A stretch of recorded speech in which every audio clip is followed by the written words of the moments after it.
Kumusta naman kayo mga kabayan? Kung ngayon nyo rin aking bagong video ang ipapakita ko sa inyo nga ngayon kayo makakakita ng papagarning luto ng sinahing na tulingan ay bisita kayo masusay. Sana makapagluto rin kayo ng papagarnay. Panurin nyo hanggang dulang. Salamat po! Araw sa inyo mga kabayan, ako natitingin sa New Batangas City Public Market din kay Alex and Selly. This is stall A47. Tayo nakakita na sariwang tulingan din eh. Oh. So, bakit yata Ako sinahing ang tulingan na pang masarapan. Kabaya, magkano kilo na rin? Kabaya ang Selly? Magkano? 150 na. 150. Yung kita yun Kasi ba? muna ako pinag-lipstick. Ah, lipstick pa. Huwag na. Gaganda mo siya daw. Oh, kabayan. Talaga yung sigurado sariwa. Oo, lagi kitang inaano ha. Inaano? Huwag mo nga anuhin. Kabayan. Hindi ka ito frozen. Hindi naman, Diyos ko po. Duda ko eh. Magpapablog pag ako kung yun ay pangit. Di ako galing-galit ako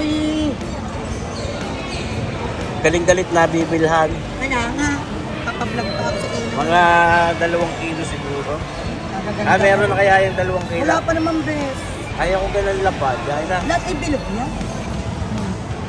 Yan. 2 kilo lang kabayan.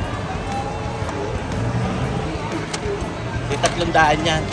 Kamura ng tulingan ngayon. Mga kabayan. Sa kayo nakakita. Sadya ka, bakit mura ng tulingan ngayon? Ay, Diyos ko po, basta si Kuya Boy ang bumili sa akin mura. Alam naman, hindi gayon. Hindi, sadyang kayo na presyo. Di ka. Pero bakit para mura ngayon? Ay, madami-dami po ang uli. Maraming dating. Ngayon pala yung tulingan din. Eh di alright, tayo nasa sapasaysay na mga kabayan at ating hugasan na itong ating nabiling 2 kilong tulingang itaw. Ay, sorry, wag din naman nga. Ay, talaga namang pagka ako'y nakakachimpo ng mga papagarni, ay di madami-dami ang niluluto at nakakapamigay din naman sa mga kasalpidi na eh. Eh di ito ating tatanggalan ng mga bituka at mga hasang-hasang na at mga pinagtuntutan. Siyempre naman mga kabayan, ay nakakalason daw yun eh, di tatanggal eh. Hindi yung nasunaw. Ayan ho, pati mga pinagasangan yan. Ito yung mga kabayan eh, talagang napakasarap na luto ng sinahing na tulingan. At ito, dahil magpe-prepara na yung ating palyaw, yung ating mga tulingan eh, ating naasna na rin, pinabot na natin, siguro yung mga 1 oras na lumipas. Ngayon, ating lalagyan ng sapin, yung ating palyok na yan, itong dahon ng saging na napakasarap din ng aroma niyan at talaga nagdadagdag din ng sarap sa lasa. Ayaw, lalagyan din natin nakarikit ng mga taba-taba ng baboy. Ay nakikitang niya, binawas ko sa aking limpaw. Kaya itong gagamitin natin, pampaasip, yung kalamyas na ito yung yaan. Mga kabayan, hinugasan na rin natin yan. Eh, siguro lamang sa gusto nating asim. Ayaw naman na napaka-asim na sinahing na tulingan. Mga kabayan, ito ang ating tulingan. Ito, bumawas na kami ng 2 din eh. At aming ipinirito, napakasarap din naman. Hindi ho natin yung pinirat mga kabayan. Mas maganda ho pag hindi pinipirat dahil hindi ho naya pa ang laman. Talap din naman lasa eh. Hindi na makakakontra eh. So, yung subukan mga kabayan, huwag yung piratin. At talaga mas masarap, malambot ang laman, hindi mayapa. Tsaka hindi sobrang din ang alat na kasing alat ng patis. Mga kabayan, ito yung ating sasalansalaan dyan sa ating palyok na yan. Ay sa inyo nakikitang yan. Yan ang mga ating pinagsapi ng iyon idi para yan hindi dumikit sa ating palyaw mga kabayan. Nakaw, talagang napakasarap po na rin ating sistema ng pinahing na tulingang aray. Yan how, dadagdagan din natin ang paasim dyan sa ibabaw ng ating kalamyas na tuyaw. Oh, tunay naman.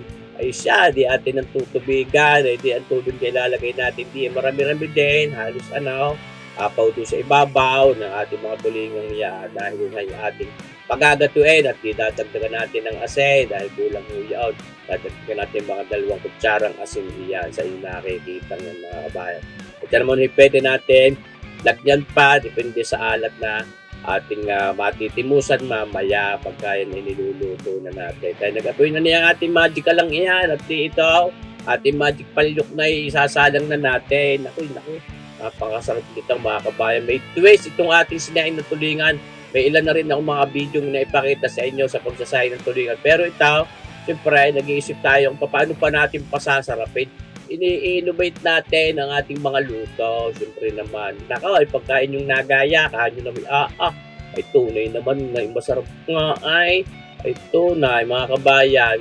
Ibinisit at nabulak ng gaya, wala namang mga scam o mga impurities dahil malinis naman ang pagkakapaghugas natin, ay di ayos. Ito ang pampasarap na twist na gagawin natin. Lalahukan natin yung shiitake mushrooms na yan, mga kabayan. Pwede rin kung lagyan niya ng mga yung fresh na mushrooms kung makakabili kayo sa mga supermarket. Sa totoo lang ako meron sa frigidaire pero subukan muna natin yung shiitake mushrooms na yan. Yun hong lasa niyan ay talaga mai-infuse dun sa patis at dun sa tulingan natin. Panalo, pahinain na natin ang apoy na mahina at ipaang-angin na natin para mapalambot natin. Hindi na muna natin pagbubuksan. Ayan. Pagkalipas yun ng mga isang oras, ayan, mga kabayan, kita nyo ba gaya? Ang ganda na ng patis. Apa, ay yung ating kalamis na tuyong iyaw at saka yung shiitake mushrooms ay yung inagdagdag din sa kulay. Yan patis natin. Nagayayarang sarap. Very enticing. Oh, naglutang na rin yung mga taba-tabay ng babaw. Kargit lang, hindi naman yung sinaing na tabay. Ayan, oh. Kalipas ulit ang mga kasi minuto sa ating binisita at baka naman tayo naiigahan na ng patis. Naku, sayang. Ayan ang pampasarap natin tinibusan. Dadagdagan natin ngayon ng mga isang kutsara pa. At siya na.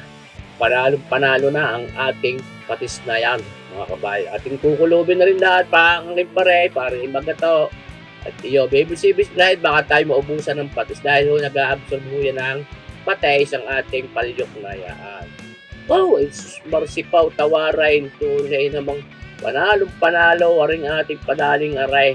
Ganay masubukan nyo din aring ating sinaing na tulingan na may mushrooms o kahit anong mushrooms igalagay nyo din yan, ay subukan. Ay masasabi ko sa inyo mga kabayan, hindi ako mapapahiya sa inyo. Dahil hinaibigan nyo itong ating ginawang paglulutong itaw. At ito, ating papatay na yung apoy dahil yun yung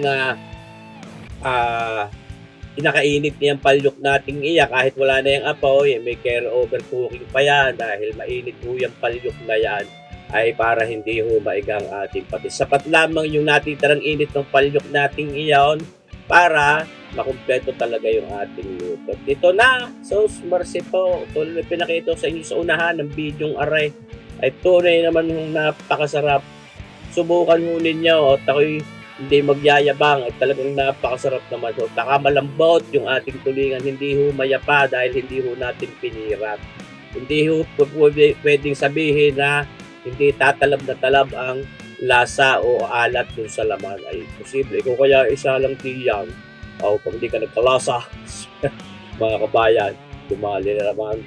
Hindi yan mga kabayan, sana naibigan yung ating nilutong ito at sana patuloy nyo suportahan itong ating YouTube channel na ito. Abangan nyo pa rin ang ating mga susunod na videos. Mabuhay po tayong lahat mga kabayan. God bless!